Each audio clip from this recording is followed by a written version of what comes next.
इकडे समोर का हे बनतात आणि ते करतात म्हणून गेले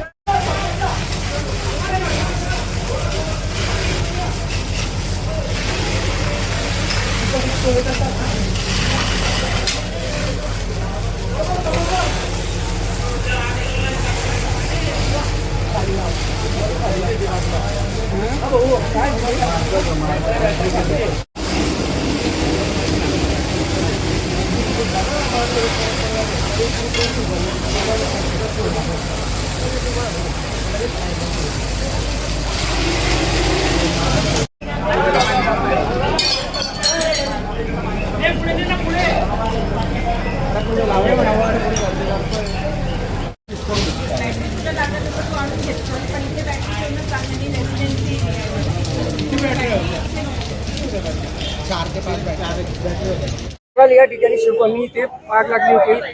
इलेक्ट्रिक बॅटरीचं इथे जे शोरूम होतं तिथे आग लागली होती. आपण पाहणी केली. आज ही शिव कॉलनीमध्ये माझं प्रभागही आहे. इथे ही आग लागलेली होती. मला जशी माहिती मिळाली त्यानुसार मी इथे आलेली होती. पण मी जेव्हा आली आटोक्यात आलेली होती.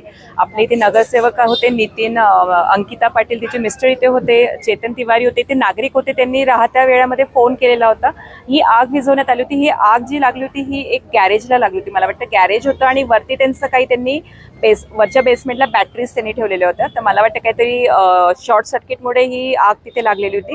पण मी तशी सूचना इथे जसं आपलं फायर दल आलेलं होतं त्यांनी तिथे पाणी टाकून ती विझवण्याचा प्रयत्न केला होता. पण पाण्यामुळे ते न विझता ती पुन्हा जास्त पेटत होती. दुसऱ्या बॅटरीज ते पेटत होत्या. त्यामुळे फोमचा त्यांनी इथे वापर केलेला होता आणि फोमच्या वापरने आग त्यांनी इथे कंट्रोलमध्ये ती आणली होती. पण मला असं वाटतं की जेव्हा आपण रेसिडेन्शियल एरियामध्ये काहीतरी आपला व्यवसाय करत असतो, प्रथम ते करणं चुकीचं आहे. आणि करत असताना म्हणजे इतक्या मोठ्या बॅटरीचे एका प्रमाणात इथे वरती स्टोअर करून ठेवणे हे पण चुकीचं आहे. तर तसे मी सूचना यांना केलेल्या आहे फायर डिपार्टमेंटला की त्यांना एक लेखी पत्र द्यायचं की पुन्हा ते त्यांच्या ज्या बॅटरीज आहेत तिथे ते ठेवू नये. कारण की खाली हा गॅरेज होता आणि वरती रेसिडेन्शियल एरिया होता. त्यामुळे म्हणजे सुदैवाने ही जी घटना झाली ही दुपारी झालेली होती. रात्री झाली असती तर ती शक्यता म्हणजे कमी आहे की लवकर इथे पोचणं आणि निरोप भेटणं. त्याच्यामुळे रात्री ही घटना झाली असती तर मला वाटतं मोठी याची हानी झाली असती.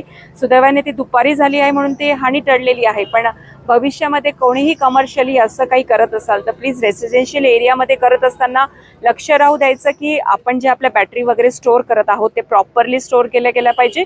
किंवा बॅटरीज शक्यतो इथे नकोच. फक्त तुमचं गॅरेज आहे ते करता असताना बॅटरी स्टोअर करू नका हीच मी सूचना महापौर म्हणून करू शकते. आणि इथले नागरिक तात्पर्य होते, लगेच त्यांनी मेसेज केला म्हणून इथे फायर डिपार्टमेंट पोहोचलेलं आहे. आणि पुन्हा फायर डिपार्टमेंटला यश आलेलं आहे की काही न हानी होता त्यांनी हे सर्व कंट्रोलमध्ये आणलेलं आहे.